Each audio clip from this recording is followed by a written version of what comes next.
Merci, Monsieur le Président. Messieurs les ministres, chers collègues, la Belgique est bien le pays du surréalisme. Ce matin, on apprend dans la presse que l'armée belge est incapable de lutter contre les quelques militaires extrémistes aux convictions islamistes radicales qui existent en son propre sein et qu'il est impossible de les licencier faute de moyens juridiques suffisants. Et par contre, dans un même temps, nous décidons d'aider la France dans sa lutte contre le terrorisme en lui apportant une aide logistique pour son opération au Mali. Que ne ferions-nous pas pour lutter contre le terrorisme en dehors de nos frontières? J'espère juste que nous aurons bien veillé à ne pas envoyer pour cette opération antiterroriste au Mali ces fameux soldats belges islamistes. Je le dis sous la forme de l'humour, mais ce qui se passe actuellement dans le monde ne me fait pas rire du tout. Ça ne me fait pas rire car sans aucun doute, les dirigeants de nos pays occidentaux sont en train de pendre les peuples pour des imbéciles avec l'aide et le soutien de la presse, qui n'est plus aujourd'hui qu'un organe de propagande des pouvoirs en place. Un peu partout dans le monde, les interventions militaires et les déstabilisations de régimes deviennent de plus en plus fréquentes. La guerre préventive est devenue la règle. Et aujourd'hui, au nom de la démocratie ou de la lutte contre le terrorisme, nos États s'octroient le droit de violer la souveraineté de pays indépendants et de renverser des dirigeants légitimes. Alors, quand on vient prétendre partir en guerre pour lutter contre le terrorisme au Mali, eh bien, j'ai bien envie de rire. C'est faux. Sous les apparences de bonnes actions, nous n'intervenons que pour défendre des intérêts financiers, dans une totale logique néocolonialiste. Il n'est véritablement pas cohérent de partir aider la France au Mali au nom de la lutte contre le terrorisme islamiste, lorsqu'au même moment, on soutient en Syrie le renversement de Bachar al-Assad par des rebelles islamistes qui souhaitent imposer la charia, comme c'est déjà le cas en Tunisie ou en Libye. Il faut vraiment arrêter de nous mentir et de prendre les gens pour des imbéciles. Le temps est au contraire venu pour dire la vérité. Faire la guerre pour libérer des peuples d'un agresseur extérieur, c'est noble. Mais faire la guerre pour défendre les intérêts des États-Unis, faire la guerre pour défendre les intérêts de grosses sociétés comme Areva, faire la guerre pour mettre la main sur des mines d'or, ça n'a rien de noble. Et cela fait de nos pays des pays agresseurs et voyous. Personne n'ose parler, mais qu'à cela ne tienne, je ne me tairai pas, et tant pis si ma lutte doit me faire passer pour un ennemi de ce système qui bafoue les droits de l'homme au nom des intérêts financiers, géostratégiques et néocolonialistes. Bafouer ce régime et le dénoncer, c'est un devoir et une fierté pour moi. Et sincèrement, et je m'excuse pour le vocabulaire populaire utilisé, j'emmerde tous les soi-disant bien-pensants, qu'ils soient de gauche, de droite ou du centre, qui sont aujourd'hui au basque de nos pouvoirs corrompus et qui se plairont à me tourner en ridicule. J'emmerde nos dirigeants qui jouent avec leurs bombes comme des gamins dans une cour de récréation. J'emmerde ceux qui prétendent être des démocrates alors qu'ils ne sont que des criminels de bas étage.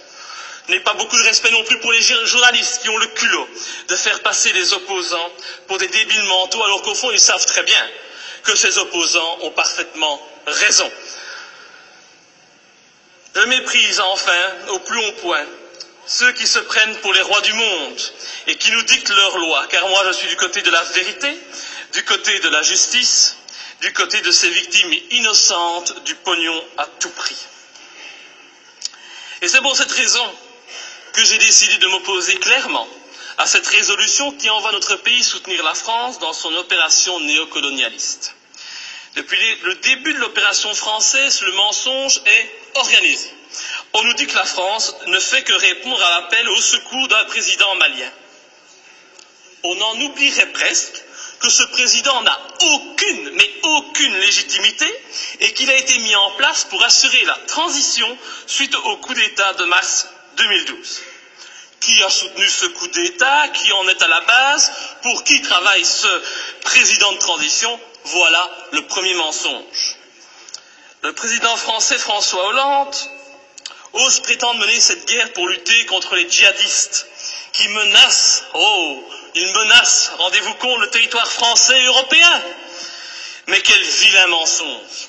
en reprenant cet argument officiel, tout en profitant pour effrayer la population, en augmentant le niveau de la menace terroriste, en mettant en œuvre le plan Vigipirate. Nos dirigeants et les médias font preuve d'un culot inimaginable. Comment peut-on oser sortir un tel argument alors que la France et la Belgique n'ont pas hésité à armer et soutenir les djihadistes en Libye et que ces mêmes pays continuent actuellement à soutenir ces djihadistes en Syrie? Ces prétextes ne servent qu'à cacher des desseins stratégiques et économiques. Nos pays n'ont même plus peur de l'incohérence, car tout est fait pour la cacher. Mais l'incohérence est pourtant bien présente. Ce n'est pas demain que vous verrez un Malien venir commettre un attentat en Europe.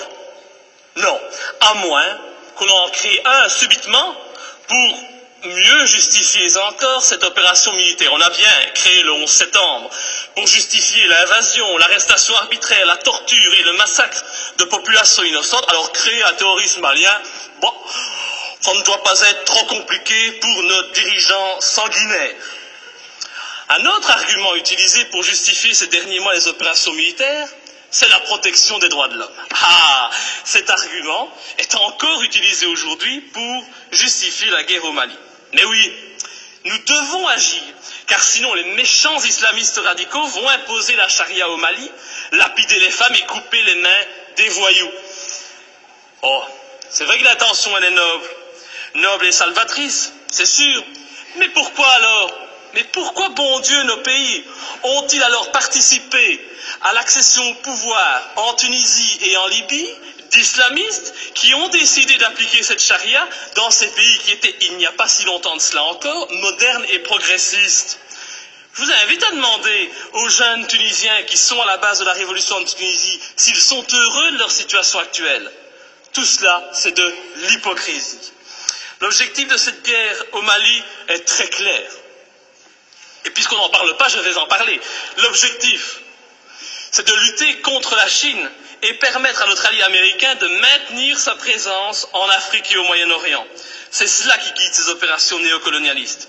Et vous verrez, quand l'opération militaire sera terminée, la France conservera bien entendu des bases militaires au Mali. Ces bases serviront aussi aux Américains. Et en même temps, parce que ça se passe toujours comme ça, des sociétés occidentales mettront la main sur des contrats juteux qui priveront de nouveau les pays recolonisés de leurs richesses et de leurs matières premières. Alors, soyons bien clairs, les premiers bénéficiaires de cette opération militaire, ce seront les patrons et les actionnaires du géant français Areva, qui tentent depuis des années d'obtenir l'exploitation d'une mine d'uranium à Faléa, une commune de 17 000 habitants située à 350 km de Bamako. Et je ne sais pas pourquoi, mais mon petit doigt me dit qu'il ne faudra pas longtemps pour qu'Areva puisse enfin exploiter cette mine. Je ne sais pas, c'est une impression que j'ai. Il est donc hors de question que je participe à cette colonisation minière, cette colonisation des temps modernes. Et pour ceux qui doutent de mes arguments, je les invite sincèrement à se renseigner sur les richesses du Mali. Le Mali est un grand producteur d'or, mais depuis peu, il a été désigné, comme étant un pays qui offre un environnement de classe mondiale pour l'exploitation d'uranium. Mais comme c'est bizarre, un pas de plus vers une guerre contre l'Iran, c'est une évidence. Pour toute cette raison, et afin de ne pas tomber dans les pièges du mensonge que l'on nous tend, j'ai décidé de ne pas soutenir cette intervention au Mali. Je voterai donc contre. Et ce faisant, je fais preuve de cohérence, puisque je n'ai jamais soutenu par le passé nos interventions criminelles en Libye ou en Syrie, me profilant de la sorte comme le seul parlementaire de ce pays à défendre la non-ingérence et la lutte contre les intérêts obscurs. Je pense vraiment qu'il est grand temps de mettre un terme à notre participation à l'ONU ou à l'OTAN et de sortir de l'Union européenne si cette Europe, au lieu d'être un gage de paix, devient une arme d'attaque et de déstabilisation de pays souverains aux mains d'intérêts financiers et non plus humanistes. Enfin, je ne peux qu'encourager notre gouvernement à rappeler au président Hollande les obligations qui résultent de la Convention de Genève en matière de respect des prisonniers de guerre. J'ai en effet été outré d'entendre à la télévision de la bouche du président français que son intention était de détruire, je dis bien détruire, les terroristes islamistes. Alors je ne voudrais pas que la qualification utilisée pour nommer les opposants au régime malien, c'est toujours pratique aujourd'hui de parler de terroristes islamistes, soit utilisée pour contourner les obligations de tout État démocratique en matière de respect des droits des prisonniers de guerre. Nous attendons un tel respect de la patrie des droits de l'homme. Enfin, et pour terminer, permettez-moi de souligner la légèreté avec laquelle nous décidons de partir en guerre. Tout d'abord, le gouvernement agit sans la moindre autorisation du Parlement, il paraît qu'il en a le droit. Il envoie du matériel, des hommes au Mali. Le Parlement réagit par la suite, et quand il réagit, comme aujourd'hui, eh bien, cette institution n'est composée que d'un tiers de ses membres. Encore beaucoup moins si on parle des élus francophones. C'est donc une légèreté coupable qui ne m'étonne pas vraiment, venant d'un Parlement de toutous soumis au diktat des partis politiques. Je vous remercie. Monsieur le ministre des Affaires étrangères.